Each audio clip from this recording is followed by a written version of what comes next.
Muitas vicissitudes nos cercam durante nossa trajetória frente à vida terrena.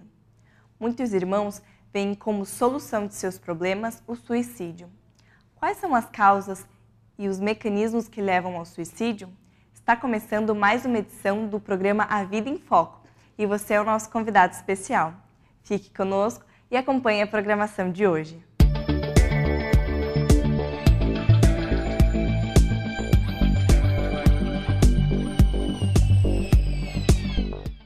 Todo suicídio traz, além da dor da ausência pela morte do ser humano, indagações que não são respondidas.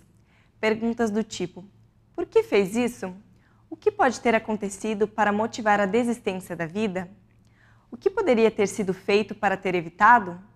O que não foi percebido antes da triste decisão? E tantas outras, não é mesmo? Na entrevista de logo mais, vamos tratar de um assunto grave, que é o suicídio e os mecanismos que podem levar ao ato. Acompanhe, pois as reflexões que serão feitas poderão ajudar na identificação potencial de uma situação que pode ser evitada, já que os resultados espirituais do ato são muito graves. A Vida em Foco traz também curiosidades, crônica, o Espiritismo esclarece e, fechando o nosso encontro de hoje, mais reflexões sobre a doutrina espírita e os ensinamentos de Jesus. Você é o nosso convidado. Fique conosco. Acompanhe agora a crônica da semana. Em um momento de tantas mudanças em nossa legislação trabalhista, é importante que ampliemos a nossa visão sobre o trabalho. Independentemente da natureza ou da remuneração do trabalho, ele é sempre abençoada oportunidade de elevação. Somos seres sociais, não podemos viver em isolamento. Diversas foram as comunidades que já tentaram o isolamento como forma de elevação espiritual, sustentando que esse isolamento os manteria puros e salvos das tribulações do convívio social. Mas não há como adquirir virtudes sem o convívio social. É na vida de relação que pomos à prova as virtudes que trabalhamos por conseguir. Como descobrir se realmente me tornei sereno sem que alguma situação emergencial me teste a serenidade? Como saber se já consigo perdoar sem a presença daqueles que nos dirigem palavras menos felizes? O trabalho, portanto, não é apenas o meio de prover nosso sustento de maneira digna. É também a oportunidade de trabalharmos o nosso próprio interior, nos esforçando por adquirir a tolerância, o perdão, a paciência, a assiduidade e tantas outras virtudes que nos transformam do carvão bruto ao diamante celestial. O mar se movimenta, a terra gira, a lua nos circunda, o sol nos aquece, a natureza não para. São mensagens de Deus a nos ensinar que o trabalho é lei da vida.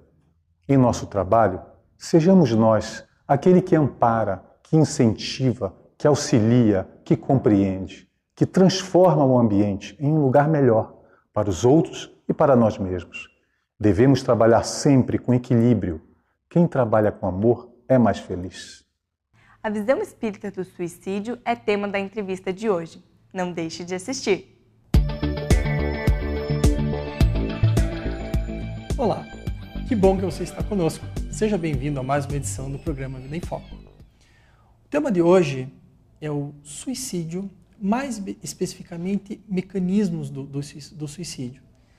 É um tema difícil, é um tema que infelizmente nos deixa muito triste ao ser abordado, ao refletir sobre os casos que infelizmente conhecemos. Mas a nossa missão como espíritas é tentar ajudar as pessoas através das informações e através da benevolência, que é a atitude de estender a mão àquele que precisa. Nosso convidado é o Marcelo Collin, ele é médico, tem bastante experiência nesse assunto. E vamos lá, né, meu amigo? Você diz assim, a nossa reflexão hoje tem um objetivo aqui, que é a gente perceber quantas oportunidades a gente tem para tentar intervir antes que aconteça o suicídio, né? Porque não é uma coisa que acontece de uma hora para outra, assim. Ontem estava tudo bem e hoje eu tenho essa ideia, porque vai contra um instinto natural nosso. Todo ser humano tem um instinto de conservação. Você ouve um barulho forte do seu lado, você se atira, você não fica esperando para ver o que vai acontecer. Você está sentindo que alguma coisa não está certa com o seu corpo, você se incomoda com aquilo, vai querer ver o que está acontecendo, porque aquilo pode te afetar, né, atrapalhar a tua vida. E num programa anterior, numa entrevista que a gente falou sobre o tamanho do problema, né, um problema de saúde pública. Em todo mundo. É um problema enorme para as famílias enfrentarem, porque às vezes gerações ficam remoendo um suicídio, né? Do vovô, da vovó, e aquilo vai passando e vira um fantasma que acompanha, né? Eles chamam de fantasmas familiares, né? Não é fantasma, programa espírita, é fantasma, né? Fantasmas familiares, são histórias que vão se tornando tabus dentro da família, assim, né? E que acompanham. Então, é um impacto enorme o problema do suicídio, a problemática do suicídio para a nossa sociedade. Mas, eu diria assim que qualquer solução real vai passar por uma mudança geral da nossa maneira de ver. E hoje eu queria trazer essa reflexão para nós, de tentar entender qual é o caminho que as pessoas tendem a fazer até chegar a pensar assim, é melhor eu morrer do que viver. Porque essa foi a última pergunta, né, que a pessoa se fez. Vale a pena continuar vivendo ou era melhor morrer de uma vez? E daí opta pela morte, né? Fala assim, não, é melhor morrer do que continuar vivendo. Para chegar nessa pergunta, tem muitas perguntas anteriores que, via de regra, de um jeito ou de outro, num tempo ou no outro, as pessoas vão fazendo. Eu diria que a história do suicídio começa numa dor, num sofrimento, né?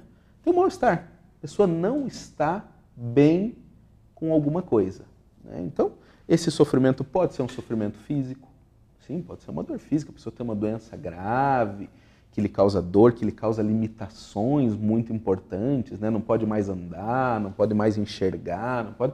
E aquilo vai começando a machucar ela demais por dentro. Pode ser uma dor de cunho mais emocional, aqueles sentimentos, né, que às vezes vão nos roendo, a tristeza, a raiva, a frustração com alguma coisa, a saudade de alguma coisa, a sensação de injustiça, né, de termos sido injustiçados. Isso tudo nos faz sofrer frequentemente. Ou pode ser um sofrimento mais de cunho moral. Eu falaria aí do remorso. Fiz uma coisa que eu não podia ter feito e não consigo superar aquilo. Fico me remoendo, me martirizando, me lamentando, me considerando a pior pessoa, e esse sofrimento vai se tornando de fato problemático para mim com o passar do tempo. Então, sofrimento é uma coisa que faz parte da nossa vida, né, Lúcio? Você seguramente trabalha com pessoas que sofrem por ser médico, mas o sofrimento faz parte da nossa vida. Então, não tem dia que não tenha um desconforto. Mas tem desconforto que a gente releva, né? Releva. Aquilo é uma dificuldade que não nos afeta profundamente, não mexe com o nosso sentimento, né? Não mexe com o nosso afeto. Mas algum sofrimento se torna... O que faz um sofrimento, né, se tornar um problema para a nossa vida? Eu diria que pode ser 2 fatores. Primeiro é a intensidade. Às vezes o sofrimento é muito agudo, muito grande, né? Muito limitante. E ele rapidamente se torna um problema daí, né? Mesmo por alguns segundos. Então, vamos lá. Aneurisma dissecante de aorta. A pessoa não vai ficar 1 hora sentindo aquilo para achar que tem alguma coisa errada acontecendo. Cólica no rim. Quem já teve cólica do rim em casa, né? Você não espera 1 hora para ver o que está acontecendo com você. Às vezes a gente está arrasado por uma perda muito grande na nossa vida. Sei lá, né? Dizem que o pior sofrimento que se pode ter no mundo é a perda de um filho, né? É a morte de um filho. Né? Tem uma escala que fala do impacto do sofrimento, eles tentaram quantificar isso, né? Então eles dizem assim, estar numa guerra, vendo aquilo tudo, né, destruindo, gente morrendo ao nosso redor, aquilo gera um sofrimento emocional agudo, gigantesco nas pessoas, né? A morte de um filho empata, eles dizem que é 99 de 100 a classificação desses sofrimentos, até perda de um emprego, por exemplo, pode ser uma coisa que desestruture completamente a pessoa. Então a intensidade é um aspecto. E o segundo aspecto é a duração. Às vezes o sofrimento não é tão grande, mas dias, semanas, meses ou anos com ele faz com que ele se torne um grande problema na nossa vida. Mas não é ter um grande problema que nos leva a pensar, né? Vou me matar, não aguento mais seguir com isso. Quando a gente tem um grande problema, a gente diz assim, bom, vou procurar resolver esse meu problema. Então a gente começa a lançar mão de uma série de artifícios que a gente conhece. Usa um repertório de experiências, né? Vou tentar por aqui, vou tentar por ali, vou tentar por lá. Vamos esgotando as nossas possibilidades. Quando esgota as nossas possibilidades, aí a coisa começa a ficar mais complicada. Tenho um sofrimento, me incomoda muito e eu não sei o que fazer a respeito disso. Daí eu tenho duas opções ainda. Eu posso buscar transcender, achar um sentido, um significado para esse meu sofrimento, ou eu posso tentar buscar empatia. Que os outros entendam, pelo menos, que eu não me sinta sozinho. Então, se eu não consigo transcender e eu não consigo encontrar apoio, sintonia, daí eu me sinto sozinho. Me sentindo sozinho, eu me sinto desamparado. Quando eu estou desamparado, eu estou a um passo de perder completamente a esperança que as coisas possam mudar.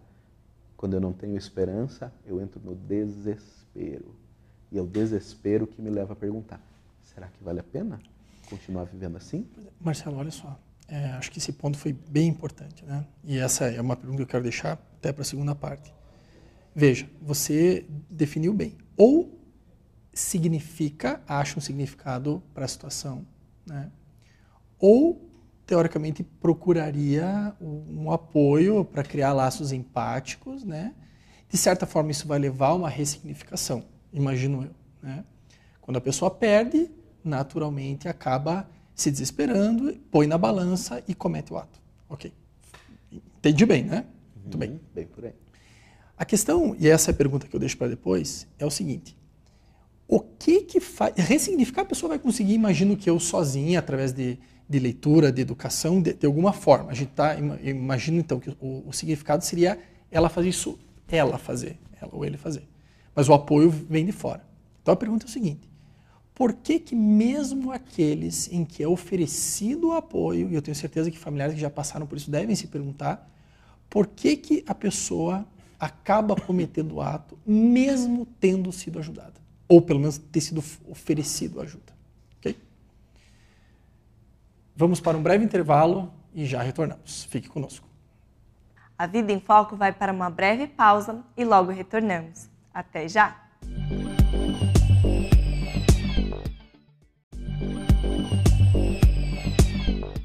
Voltamos com a entrevista de hoje e o tema nos traz reflexões acerca da visão espírita do suicídio e seus mecanismos. Acompanhe!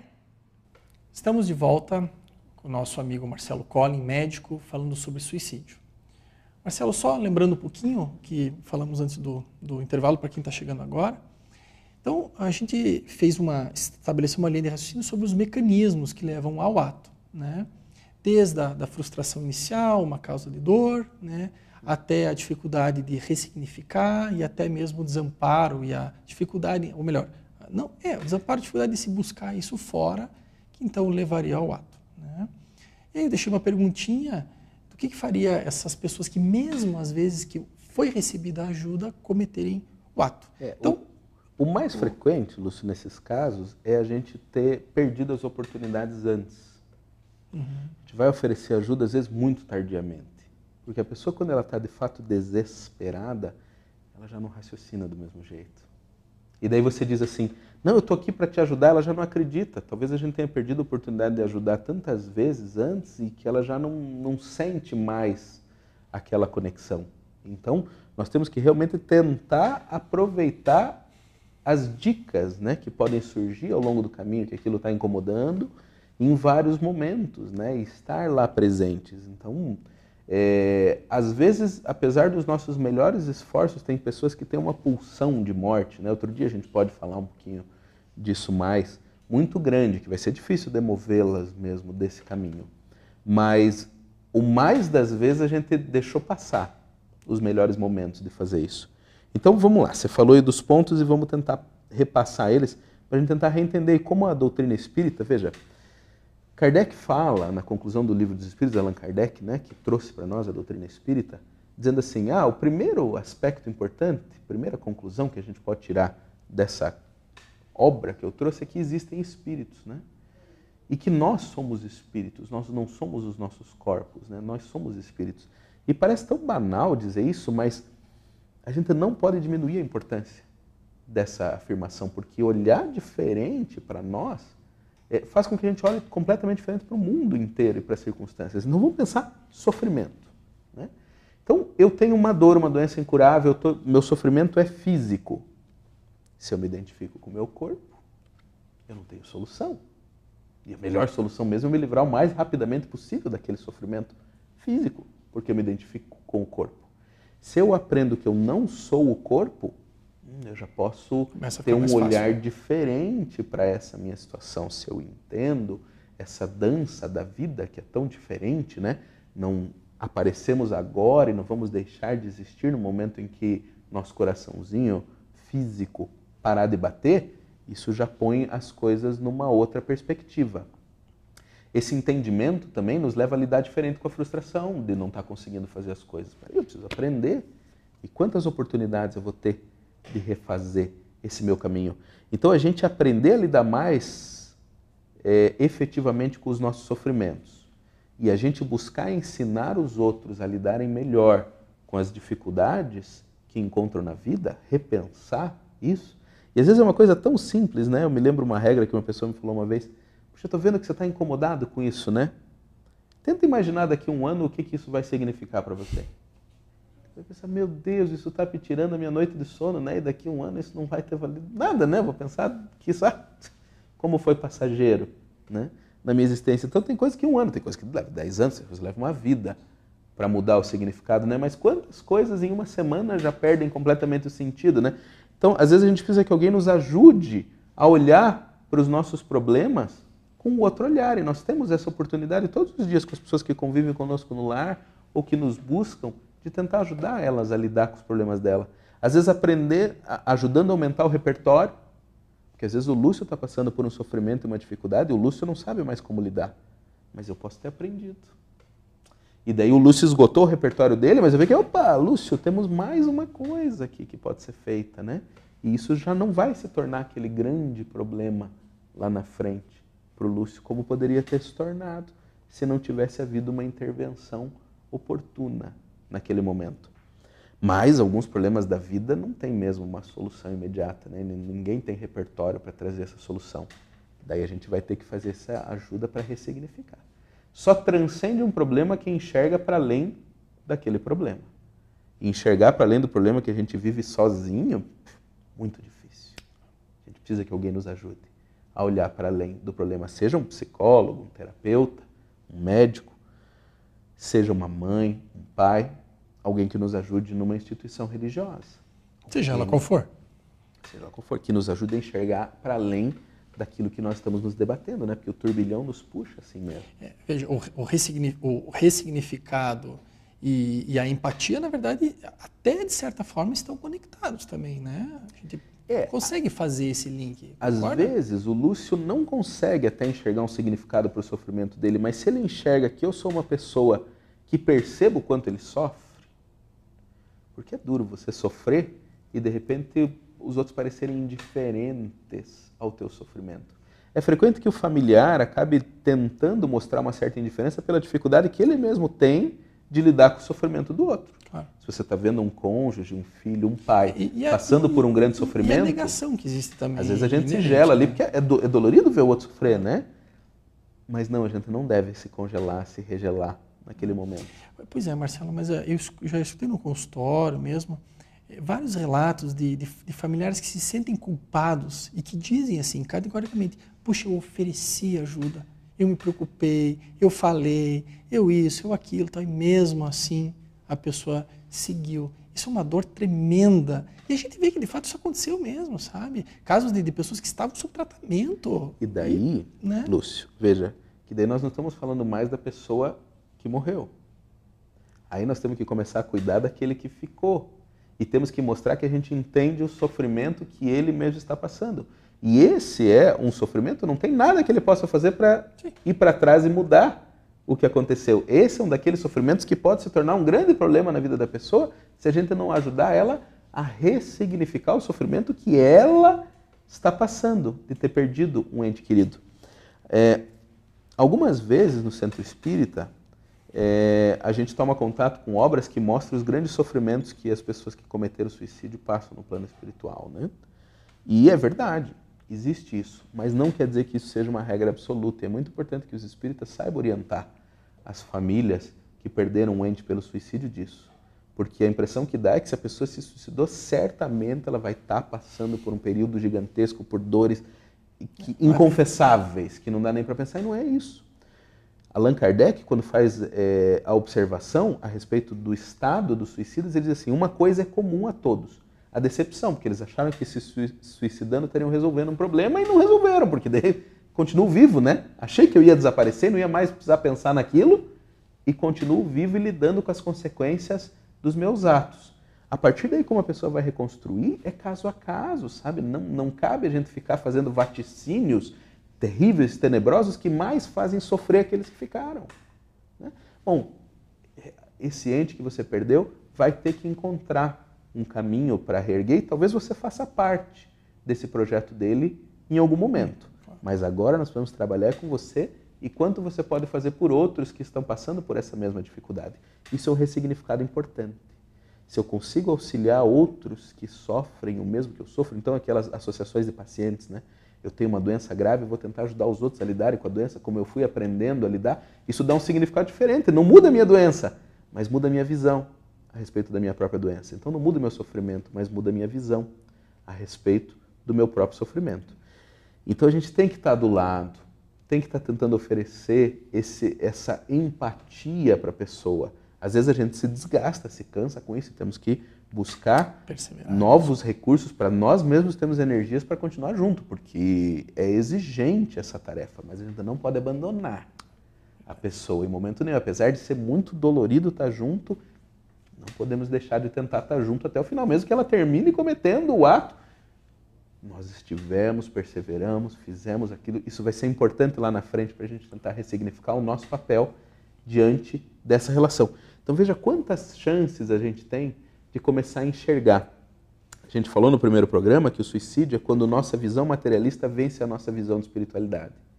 Então a gente tem que aprender a não enxergar a nossa vida como a nossa vida material. E daí, matar o corpo material vai começando a perder sentido dentro desse processo. Então a gente tem que olhar para todo ele, desde um sofrimento que vai se tornando um grande problema, até o que se pode fazer a partir dali, enxergando-nos como ser que somos essencialmente, e não como o corpo que vestimos, e assim a gente vai conseguindo aos poucos mudar uma cultura social que pode lá na frente começar a trazer frutos maiores para nós todos enquanto sociedade.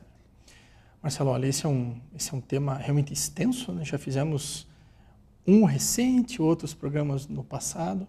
Eu já gostaria de deixar mais um convite para a gente conversar no futuro sobre isso, porque seguramente tem muitas pessoas que precisam de ajuda nesse campo, né? São muitos ângulos que podem ser abordados. Então, meu agradecimento em nome de todos que nos assistem. Você fique conosco, o programa ainda segue com outros quadros. Eu lembro que através do nosso site, www.avidaemfoco.com.br, você pode assistir às edições anteriores. O próprio Marcelo, que participou diversas vezes com este e outros temas. E você também pode contribuir com o nosso programa nos escrevendo pelo e-mail contato@avidaemfoco.com.br. Mais uma vez, o meu agradecimento pela sua atenção e o programa segue adiante. Até!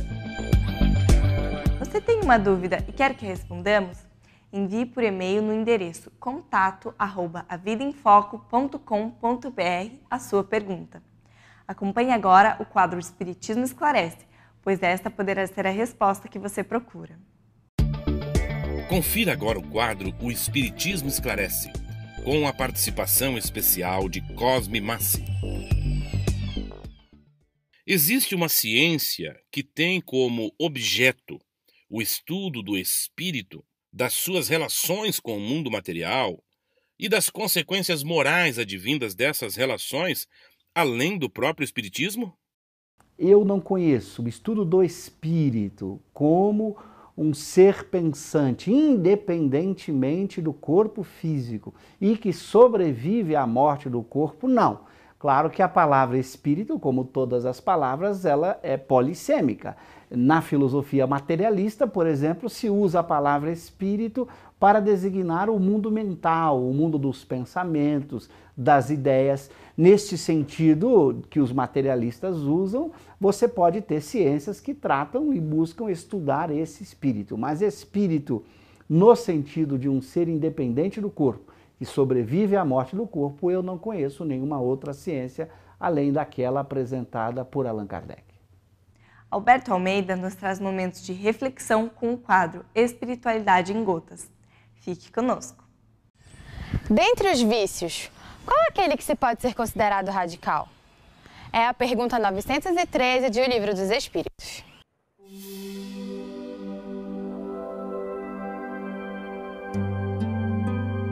Espiritualidade em gotas.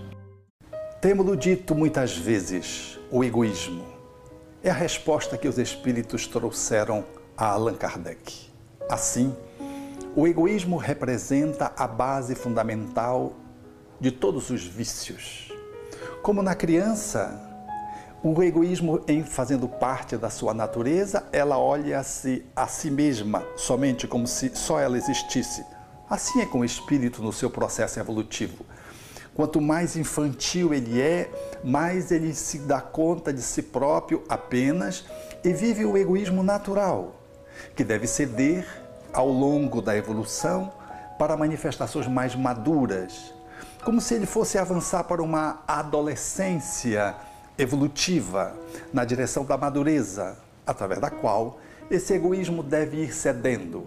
É isso que acontece em a humanidade. Precisamos fazer radicalmente uma mudança saindo desse egotismo infantil para um processo de altruísmo. Saímos do egocentramento para uma dinâmica de maior interação coletiva, deixando de viver a egolatria para vivermos um processo de planificação interna na interação com o outro. Cede-se, portanto, do egoísmo que dá margem a todas as imperfeições nas suas múltiplas ramificações, quando nós começamos a olhar não somente para nós mesmos, mas para perceber o outro. E quando percebemos o outro, damos-nos conta de que a vida, ela nos envolve, eu e o outro, os outros. E assim, começamos a nos perceber através do outro. E em nos percebendo através do outro, vamos perceber que Deus constrói uma humanidade da qual nós somos uma só família. É assim que sair do egoísmo na direção da expressão da caridade mais luminescente não é abandonar-se a si mesmo, é dando-se conta de que fazemos parte de uma grande família gerida pelo Criador. Nós começamos a nos amar mais e assim, vendo-nos através do outro, estabelecemos a nossa autoestima, que reflui para o outro numa dinâmica de altruísmo e experimentamos aquela proposição que Jesus colocou ao seu tempo de amar o outro como a nós mesmos nós nos amamos. Portanto, a ruptura com o egoísmo é sair desse egocentramento para vivermos uma experiência de humanização e de espiritualização, indo ao encontro do outro, que nos é semelhante porque tem a mesma origem e tem a mesma destinação. Esse ato de podermos fazer essa transmutação conspira radicalmente para a transformação de todos os vícios na construção das virtudes. Porque se você analisar, todos os vícios derivam do egoísmo e todas as virtudes falam da nossa dinâmica de aproximação do altruísmo.